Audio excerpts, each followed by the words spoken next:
મહેસાણા જિલ્લાના વિસનગર શહેરની મુખ્ય બજારમાં પાલિકાએ મોતના કૂવા ખોદી રાખ્યા હોય તેવા દ્રશ્યો જોવા મળ્યા। શહેરના ગર્ભપથથી મુખ્ય બજારમાં પાલિકાએ 7 ફૂટ ઊંડા ખાડા ખોદી અને ખુલ્લા મૂકી દીધા, જેના કારણે હાલમાં પડેલા વરસાદથી ખાડામાં પાણી ભરાઈ ગયા। હદ તો ત્યારે થઈ જ્યારે આ પાણી ભરેલા ખાડાની આસપાસ કોઈ બેરિકેડિંગ ન કરવામાં આવ્યું, જે લોકો માટે ખતરારૂપ છે।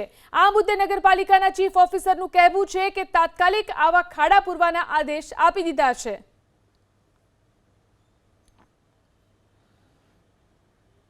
મહેસાણાનું વિસનગર શહેર અને વિસનગર શહેરની આ છે મુખ્ય બજાર। આપને હું આ બતાવવા જઈ રહી છું, આ છે મુખ્ય બજાર, જે બજારની અંદર જ નગરપાલિકાની ગંભીર લાપરવાહી જોવા મળી રહી છે। આ દ્રશ્યો બતાવવા જઈ રહી છું। બજારની આ દુકાનો છે અને તેની સામે જ આ રીતે મોટા મોટા ખાડા કરી દીધા છે। છેલ્લા 5 દિવસથી આ રીતે ખાડા ખુલ્લા મૂકી દેવામાં આવે છે। તેની આસપાસ કોઈ પણ પ્રકારનું બેરિકેડ કરવામાં આવ્યું નથી। વરસાદનો સમય છે, ચોમાસામાં આ તમામ ખાડા ક્યાંક ને ક્યાંક પાણીથી ભરાઈ ગયા છે। દ્રશ્યોમાં પણ જોઈ શકો છો, 5 થી 7 ફૂટનો આ ખાડો છે। અહીંયા કોઈ પણ પ્રકારનું બેરિકેડ નથી। આગળના પણ હું દ્રશ્યો બતાવીશ કે જ્યાં આપને નજર પડશે ત્યાં આ રીતે ખાડા જોવા મળી છે। અહીંયા પણ આપ દ્રશ્યોમાં જોઈ શકો છો કયા પ્રકારે ખાડો છે। જો કે દુકાનદારે અહીંયા ઈંટો આડો મૂકીને બેરિકેડ કરવું છે, પરંતુ નગરપાલિકા દ્વારા કે તંત્ર દ્વારા કોઈ પણ પ્રકારનું બેરિકેડ કરવામાં આવ્યું નથી। આપ જોઈ શકો છો અહીંયા દુકાનદાર છે, તેનાથી વાત કરીશું। વડીલ, કેટલી તકલીફ પડે છે આના કારણે? ઘણી બધી તકલીફ। કેટલા દિવસથી ખાડા કરી જતા રહ્યા છે? 7 દિવસ।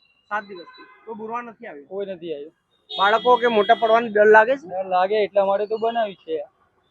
શું આ ઈંટો મૂકીને ચાદરું બાંધ્યું ને હું ફરી એકવાર આ બતાવીશ કે અહીંયા આગળ પણ એક ખાડો છે, આપ જોઈ શકો, અને દુકાનદારે છે તેને આ રીતે બેરિકેડ કર્યું છે।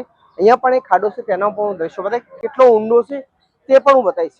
આપ જોઈ શકો છો અહીંયા મુખ્ય રસ્તા ઉપર આ રીતે ખાડો છે, તે કેટલો ઊંડો છે તે પણ બતાવીશ। આપ આ દ્રશ્યો જોઈ શકો છો કે આપ મારી પાસે આ લાકડી છે, આ લાકડી આપ જોઈ શકો કેટલો ઊંડો છે। આપ જ્યાં પણ એક લાકડી આખી અંદર ઘૂસી જાય તો પણ પહોંચતી નથી। આ રીતે ઊંડો ખાડો આપ જોઈ શકો છો કે આખી લાકડી અંદર ઘૂસી જાય છે, એટલો ખાડો જોવા મળી રહ્યો છે।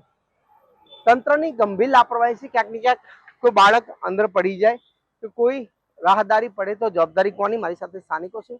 વડીલ, શું કહેશો, આ ક્યારનો ખાડો છે? તંત્રની કેટલી લાપરવાહી?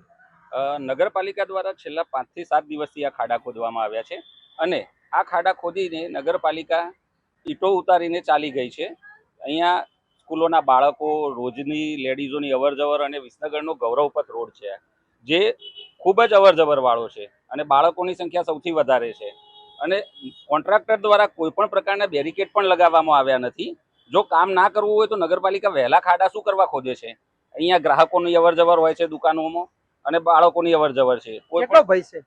ખૂબ ભય છે। જો કદાચ આ તો દિવસનો સમય છે, પણ રાતના સમયે કોઈ બાળક કે કોઈ બાઇક વાળો સ્લીપ થઈને અંદર ડૂબી જાય તો બહાર નીકળી ના શકે એવી છે। વડીલ, કેટલો ઊંડો ખાડો છે? આ ઊંડો ખાડો એટલો 5.5 ફૂટથી વધારે ઊંડો ખાડો છે। આપણા જેવો માણસ પડે પહેલો ડૂબી જ જાય, એ નીકળવાના બી તકલીફ થઈ જાય। નાનું બાળક તો પડી ગયું તો સમજો ગયું। તંત્રનો બહુ જોખમકારક ખાડો ખોદ્યો છે। તંત્ર શું કહે? તાત્કાલિક આના કામ પૂરું પાડો અને કામ પૂરું કરો, એટલે સેફટી લગાવો આજુબાજુ, તો ખબર પડે કે અહીંયા ખાડો છે। કાકા, તંત્ર શું કહે છે? તંત્ર તો કોઈ કશું કહેતી જ નહીં ને, આ બધું કરીને જતા રહ્યા। 1 મહિનાથી આ બધું ગોદીને બેઠા, આખા વિનગરમાં ગોદીઓ, પણ અહીંયા આગળ તો 1 મહિને ગોદીઓ નહીં, કોઈ કોમ કશું કરવા આવતા, આ ખાડા ગોદીને જતા રહ્યા। તો ફરી એકવાર બતાવીશ કે આ મુખ્ય બજાર છે, ગૌરવપથ રોડ કહેવામાં આવે છે, અને આ જ રોડ ઉપર ક્યાંક ને ક્યાંક નગરપાલિકાની ગંભીર લાપરવાહી કહી શકાય। જો કે વારંવાર બનેલી ગુજરાતમાં અકસ્માતની ઘટના બાદ તંત્ર જાગતું નથી, અને આ રીતે ખુલ્લા ખાડા મૂકીને તંત્ર લાપરવાહ બને છે। ક્યાંક ને ક્યાંક આ લાપરવાહીનો ભોગ સ્થાનિક જનતા બને છે। હારૂન નાગોરી, એબીપી અસ્મિતા, મહેસાણા। પાણીની પાઇપલાઇન નાખવા માટે ખાડા ખોદવામાં આવ્યા હતા। ગંદા પાણીની પણ ફરિયાદ હતી અને લાઈન ઘણી જૂની થઈ છે। જોડે અમારું ગૌરવપથનું કામ ચાલુ છે, તો અવારનવાર ખોદકામ ના થાય એટલે આ કામગીરી સમયે અમે ખાડા ખોદી લાઈન નાખવાની કામગીરી હાથ ધરેલ હતી। પરંતુ સવારથી વરસાદનો સમય, વરસાદ પુષ્કળ આવી રહ્યો છે, જેથી ખાડાઓમાં પાણી ભરાઈ ગયું છે।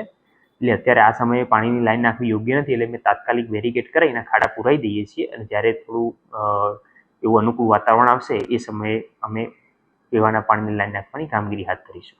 એટલે હા, 2-3 જગ્યા એવી છે જ્યાં આડસ મૂકેલી છે માટીની, પરંતુ પ્રોપર બેરિકેટિંગ માટેની અમે કડક સૂચના આપી દીધી છે, એ એમાં સત્વરે કરી દેશે.